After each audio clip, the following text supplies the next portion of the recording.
5ই August যখন খোদাই মদদে উদ্বেলিত হয়ে বাংলার ছাত্র জনতা গণভবনের দিকে মার্চ করা শুরু করলো, জালিম ফ্যাসিবাদী শেখ হাসিনা বাংলাদেশের 1 ইঞ্চি মাটি আশ্রয়ের জন্য খুঁজে পায়নি। সে তার পরম বন্ধু নরেন্দ্র মোদীর কোলে গিয়ে আশ্রয় নিতে বাধ্য হয়েছে। আমরা ভারত সরকারকে বলতে চাই, বিগত 15টা বছর আপনারা বাংলাদেশের মানুষের অধিকার নিয়ে এক চুল পরিমাণ চিন্তা করেননি। এদেশের মানুষের ভোটের অধিকার কেড়ে নিয়েছেন। এদেশের বুকের উপর দিয়ে বিনামূল্যে ট্রানজিট গ্রহণ করেছেন। আমার বাংলাদেশের প্রত্যেকটি অভিন্ন নদীর মুখে বাঁধ তৈরি করে শুকনো মৌসুমে বাংলাদেশকে মরুভূমি আর বন্যার মৌসুমে, বর্ষার মৌসুমে বানের পানিতে বাংলাদেশকে ভাসিয়ে দিয়েছেন। আর চেয়েছিলেন আপনাদের এক সেবাদাসী, আপনাদের কেনা গোলাম শেখ হাসিনার মাধ্যমে বাংলাদেশটাকে ভারতের অঙ্গরাজ্যে পরিণত করবার। শেখ হাসিনা 50 বছর পর্যন্ত বাংলাদেশের মানুষের বিরুদ্ধে প্রতিশোধের রাজনীতি করেছে। বাংলাদেশের মানুষকে ডিভাইড অ্যান্ড রুল, ভাগ করো আর শাসন করো নীতিতে বাংলাদেশের মানুষকে শাসন নয়, শুধু সে শোষণ করেছিল। আজ 2024 সালে শেখ হাসিনার সেই ভাগ করার, বিভাজনের রাজনীতিকে প্রত্যাখ্যান করে ছাত্র জনতা রাজপথে অভূতপূর্ব ঐক্য তৈরি করেছিল। এই ঐক্যই ছিল শক্তি, এই ঐক্যই ছিল প্রেরণা। এই ঐক্যের মাধ্যমেই 5ই আগস্টের এই ঐতিহাসিক অভ্যুত্থান সফল হয়েছে। আমরা দেখেছি স্কুল, কলেজ, ভার্সিটি থেকে ছেলেরা যেভাবে রাজপথে নেমে এসেছে, একই সঙ্গে আলিয়া মাদ্রাসা, কওমি মাদ্রাসার ছাত্র জনতা সকল ভেদাভেদের দেয়াল গুড়িয়ে দিয়ে রাজপথে এসে হাতে হাত মিলিয়ে টেকনাফ থেকে তেতুলিয়া পর্যন্ত বৈষম্যের বিরুদ্ধে তারা মানব প্রাচীর গড়ে তুলেছিল।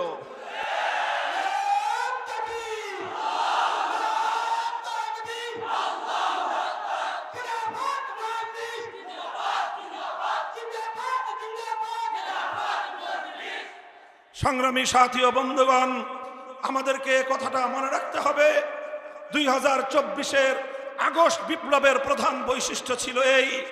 আমরা দেখেছি ঢাকা সহ বিভিন্ন বিভাগীয় শহর এবং বিভিন্ন জেলা শহরের রাজপথগুলোর চিত্র।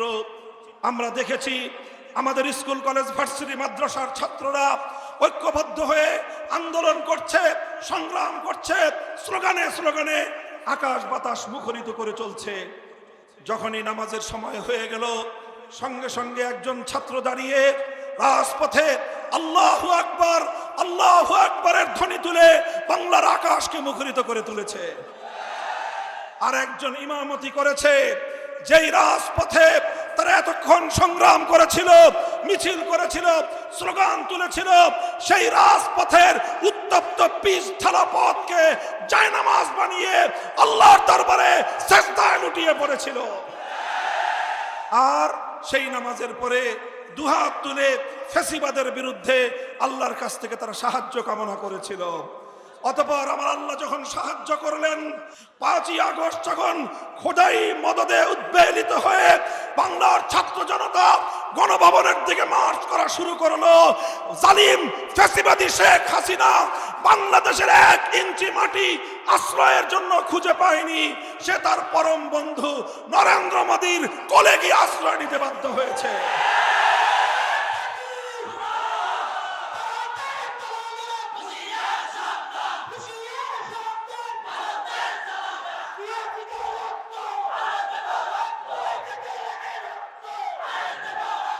সংগ্রামী সাথী ও বন্ধুগণ, আমরা ভারত সরকারকে বলতে চাই, বিগত 15টা বছর আপনারা বাংলাদেশের মানুষের অধিকার নিয়ে এক চুল পরিমাণ চিন্তা করেননি। এদেশের মানুষের ভোটের অধিকার কেড়ে নিয়েছেন। এদেশের বুকের উপর দিয়ে বিনামূল্যে ট্রানজিট গ্রহণ করেছেন। আমার বাংলাদেশের প্রত্যেকটি অভিন্ন নদীর মুখে বাঁধ তৈরি করে শুকনো মৌসুমে বাংলাদেশকে মরুভূমি আর বন্যার মৌসুমে, বর্ষার মৌসুমে বানের পানিতে বাংলাদেশকে ভাসিয়ে দিয়েছেন। আর চেয়েছিলেন আপনাদের এক সেবাদাসী, আপনাদের কেনা গোলাম শেখ হাসিনার মাধ্যমে বাংলাদেশটাকে ভারতের অঙ্গরাজ্যে পরিণত করবার। এখন বলবো, শুভবুদ্ধির উদয় হোক, দৃষ্টিভঙ্গি পাল্টান, দৃষ্টিভঙ্গি পাল্টান। বাংলাদেশের সঙ্গে সমতার ভিত্তিতে বন্ধুত্বের হাত বাড়িয়ে দিবেন, আমাদের পক্ষ থেকেও সমতার ভিত্তিতে সদাচরণ পাবেন। আবার যদি আমার বাংলাদেশের আভ্যন্তরীণ বিষয়ে নাক গলাবার চেষ্টা করেন, সে নাক আমরা কেটে ফেলবো। সংগ্রামী সাথী ও বন্ধুগণ, কাজে আমাদের পরিষ্কার কথা, আমরা সকলের সাথে বন্ধুত্বপূর্ণ আচরণ চাই, আমরা কারো প্রভুত্ব বরদাস্ত করতে প্রস্তুত না। বাংলাদেশ তার নিজের পায়ে এগিয়ে যাবে ইনশাআল্লাহ। বাংলাদেশ তার নিজের পায়ে দাঁড়িয়ে বিশ্ব দরবারে মাথা উঁচু করে টিকে থাকবে ইনশাআল্লাহ। এজন্য একদিকে ছাত্র জনতাকে সোচ্চার থাকতে হবে।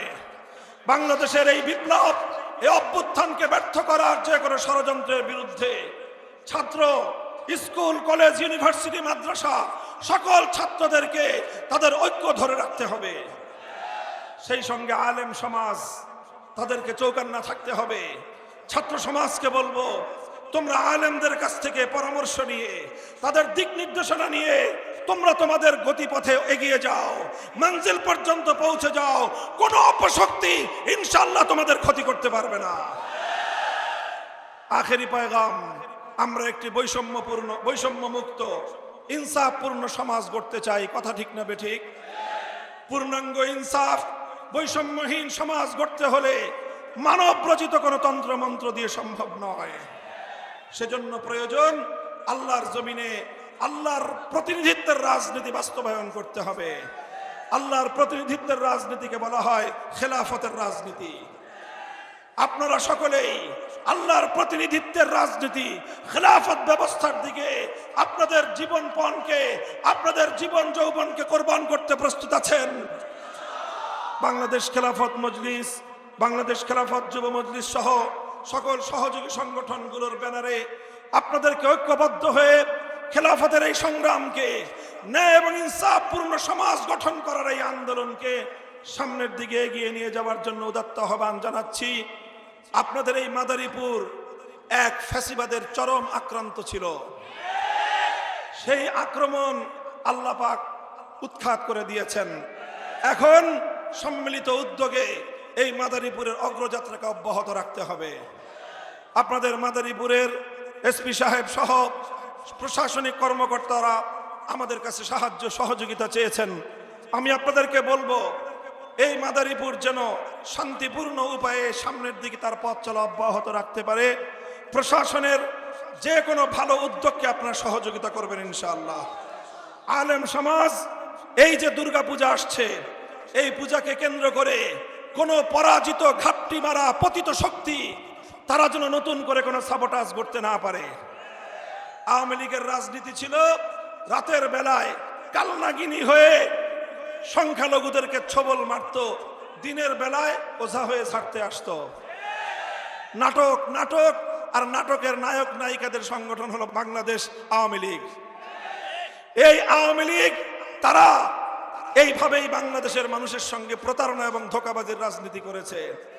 কাজেই এখন আওয়ামী লীগ নাই, আমরা চাইব আর কোন সংখ্যালঘুদের যেন কেউ নির্যাতন করতে না পারে। এভাবে আলেম সমাজ সংখ্যালঘুদের নিরাপত্তা সহ সাম্প্রদায়িক সম্প্রীতি প্রতিষ্ঠার মধ্য দিয়ে নতুন বাংলাদেশ গড়ার পথকে আপনারা সুগম করবেন ইনশাআল্লাহ। দেখা হবে আগামীতে, কথা হবে স্লোগানে। বাংলাদেশের রাজপথগুলোতে আধিপত্যবাদ বিরোধী, বৈষম্য বিরোধী যে কোনো আন্দোলন সংগ্রামে আমরা ইনশাআল্লাহ ছিলাম, আছি, থাকবো ইনশাআল্লাহ। বাংলাদেশ জিন্দাবাদ, বাংলাদেশ খেলাফত মজলিস জিন্দাবাদ। নাসরুম মিনাল্লাহি ওয়া ফাতহুন করিব। আসসালামু আলাইকুম ওয়া রাহমাতুল্লাহ।